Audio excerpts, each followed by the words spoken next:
City series cigars and Citrus 7s, black cement 3s, 4s, the hairs and bread 11s. No doubt that I'll be wearing some fire at any sighting. With these Doran Becker 5s, you can see me in any lighting. It's exciting, I'll be flexing to the coldest degree. What's up, everybody? It's Sneakerhead M Checks. I got the UNC Toe Jordan 1 scheduled to release this Saturday, July 22nd. So as usual, we're going to take a close detailed look at the shoe from all angles. I'm going to put them on and step around in them so I can see they look on feet. After that, I'm going to share my opinion on the shoe, and then we'll talk about release predictions, reselling predictions, and all that stuff.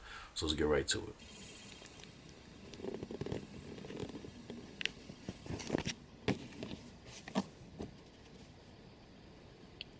Nice clean looking toe box. Tumbled leather, as you can see. I think the black and blue look real nice together here.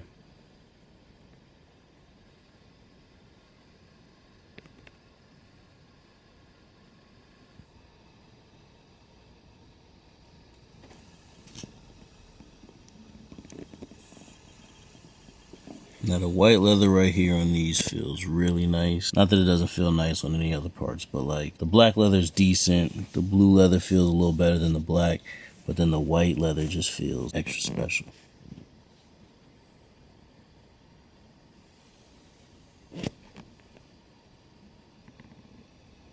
Overall, they did that thing with the leather though. Look at how nice this black looks right here. And that's honestly, as far as feel goes, that's the worst of the three, like I just said. Not that it's bad, but the blue feels a little better and the white feels even better than that, like I just said. But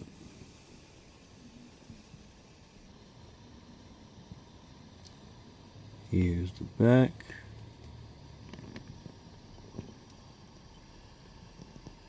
Interior's all black. Blue Nike Air logo on the insoles. The outsole on these is exactly how it is on the University blue ones from 2021. And when I say exactly the same, like, I really mean exactly the same. Look. Now, if I didn't tell y'all that these was University blue ones over here on the left, you probably would have thought I had two pairs of UNC toes because they look exactly the same. Literally, the only difference would be, well, from here is the box. And I'm not bullshitting y'all. Look, these are indeed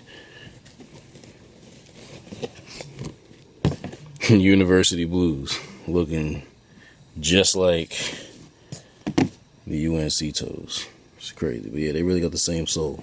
The box on these is beautiful. That black on blue goes crazy. White paper on the inside. They come with an extra pair of laces in the University blue color. And here's the box label. Air Jordan 1 Retro High OG, University blue, black and white.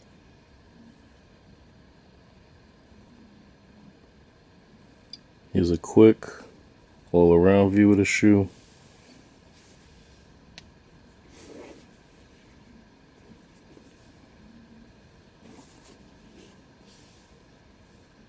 Alright, now let's see they look on feet. Sliding on bitches like playgrounds, but after I'm out, I can't stay around. I got a dream and I got a plan to achieve it. The move gon' get made now. Been doing this shit at no charge, and I need to get to the point where it pays now.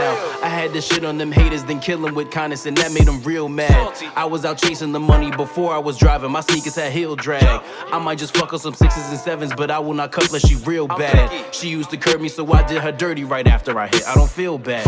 I like these a lot. Great colorway, nice quality. Can't really ask for too much more than that. And I like the shoe all around, but what I really like about these is the front view. This is the type of shoe where when you got it on foot, every time you look down, you know, because the front view is so nice, every time you look down, you're like, yo, I got that shit on today. You know, like when you can't stop looking down at your foot. I haven't worn these yet, so I haven't got a chance to really like get that feeling, but I can tell without wearing them, like this is one of those. I mentioned earlier that these resemble the Obsidian ones in a way. Really not from the front, because the Obsidians have the white toe box and the white tongue, but if you look at them from the back or a side angle, they look pretty similar. At first glance, at least. But no matter what angle you're looking at them from, these are way better than the Obsidians, if you ask me. These also remind me of the Blue Chill patent leather ones that came out in 2019. Other than the material difference, the only real major differences between these and those is the darker shade of blue on these and the black on these instead of the navy blue. But the navy on those is so dark, it almost looks black. So at a first glance, it's really just the material and the shade of blue. But yeah, I'm definitely keeping these to add to the collection. It's just something about this shade of blue that really makes these go crazy. It's the same shade of blue that's on the UNC Toe Lows upper. It's funny, I gotta specify that now.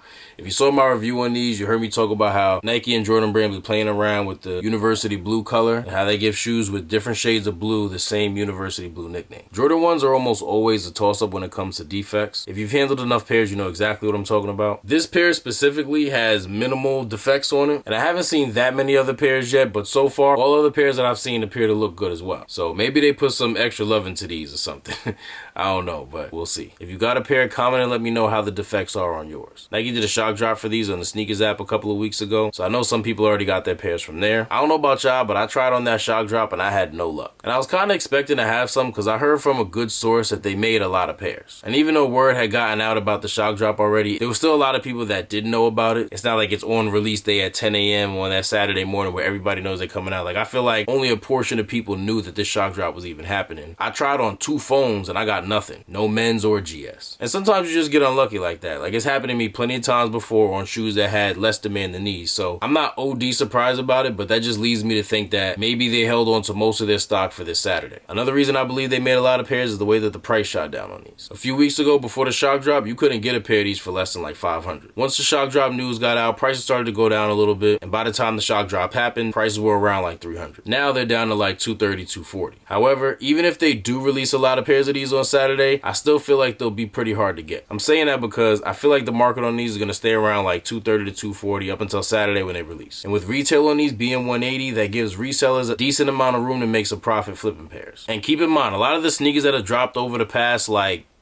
2 months, most of those have been bricks. So for the resellers who do this full time and they really depend on reselling for their income, they've been starving, low key. Especially the ones that run bots and they're paying for these bots to run and all the proxies and stuff that goes into that. If they paying for all that, their money's just going down the drain, because just think about all the releases that happened over the past 2 months. Like, off the top of my head, I can't really think of none that was profitable. Like, the last shoe I'm really thinking of was the Jarritos. I said that so well, I thought I was Spanish. The Jarrito SBs, yeah. Those and the Thunders. Those are like the last 2 pairs that I could think of off the top of my head where if you run bots, you probably was able to profit off of those pairs. All these other releases, Infrared 7s, UNC 2s, Chambray 7s, all them dunks they dropped, most of the Yeezys, like, you really have to bust your ass to profit off those, you know what I'm saying? And so a lot of those people, they thirsty right now. They thirsty for a little come up, a little flip. So that $40, $50, $60 they can make off of these, that sounds great to them right now. Now, if reselling isn't your main source of income, it may not matter that much, but for the people who really resell heavy and that's like majority of their income, like, yeah, like, shit been kind of slow for them the past 2 months. So they probably trying to grab as many pairs as they can to make up for the last like 2 months. So anyway, I say all that to say, I feel like resellers are going to be on these a little heavy. I mean, it's not going to be nothing crazy. It's not like a Travis Scott collab or Off-White or anything like that. You know, it's still a general release shoe, but as far as a general release shoe goes, as far as a general release Jordan 1 shoe goes, these are going to do better than your average. So resellers know that and they're going to be on. So I think on release day, the market value on these is going to jump up a little to around like $250, $260. Now, if you want to cop these and you don't end up hitting for retail on release day, don't be that person that goes right from the sneakers app as soon as they say sold out and goes right over to Go to eBay, StockX or whatever and buys a pair. I understand where y'all are coming from. You mad you didn't get the shoe and you just want to secure a pair, but it's honestly one of the dumbest things you could do if you're trying to buy the shoe. Because once the shoe sells out on sneakers, I always tell y'all, the price of that shoe is going to be at its highest that it will be for probably the next year or more, to be honest. If this shoe jumps up to like $250, $260 on release day, you go and buy it. You factor in the shipping, the taxes if you live in a state where they tax on sneakers, you're gonna be paying somewhere between $260 and almost $300, depending on your size, where you live and all that. And then they're gonna take days to get to you. By the time you have the shoe in hand, market's gonna be like $220, $230. And you probably could have got them from a local reseller or a local reselling store for the same price, if not less. I know a lot of them stores be taxing, but you get it from a local reseller, you probably could have got them joints for less. So just don't be that person. If you really can't wait to get them and you don't mind paying a little extra to get them sooner, just don't go on the apps, because you like the apps be taking a while to get you the shoes. If you really that thirsty for them, especially a shoe like this, a GR, you'll definitely be able to find some type of reseller, somebody who hit for retail, who will sell them to you for obviously not retail, but maybe not as much as you would pay online. So on the other hand, if you are getting these to resell, my recommendation would be to sell them as soon as you can. If you hit on the shock drop and you haven't resold them yet, I would say sell them on release date. at like 11 a.m. Eastern Standard Time. So sell them to somebody who didn't get them for retail, who can't wait to get them for less, because like I was just saying, once more people start getting pairs in hand, the price is going to go down. And if they made a lot of pairs, the price is going to go down quite a bit. I can see market value getting as low as like $220 on these. So resellers, try to sell them when they're around like $250 as opposed to like $220. Now these will probably be a good long-term hold. UNC colorways usually tend to get a pretty high value over time, but unless you have the patience to hold on to them for years and wait for them to really get to that peak price, it's probably best just to sell them now. I do think these will have a crazy reselling price at some point in the future, but the way ones are nowadays, it may take some years for them to get to that peak price. And for all that, you could have just sold them for, you know, the $260 or whatever now, use that profit and invest it in something else, and you know, you could have made several flips by the time these hit that peak. At the same time, it may be worth the wait. Really depends on you. I'm not gonna tell y'all what to do, just gonna tell y'all what I think. So good luck to everybody that's trying to cop a pair of these, and wish you the best of luck in getting them in your size for retail. If this video is helpful or informative in any way, I really appreciate if you give it a thumbs up. Also, if you're interested in more early reviews like this or any other sneaker related content, please do us both a favor and subscribe to my channel if you haven't done so already. And then once you're subscribed, you want to have my video notifications turned on. That way when I put a new video out, you'll get notified and you won't miss out on anything. Just tap that little bell icon next to the subscribe button and select all, and you'll be all good to go. Thank you all for watching. Everybody please stay safe and healthy out there, and I'll see you next time.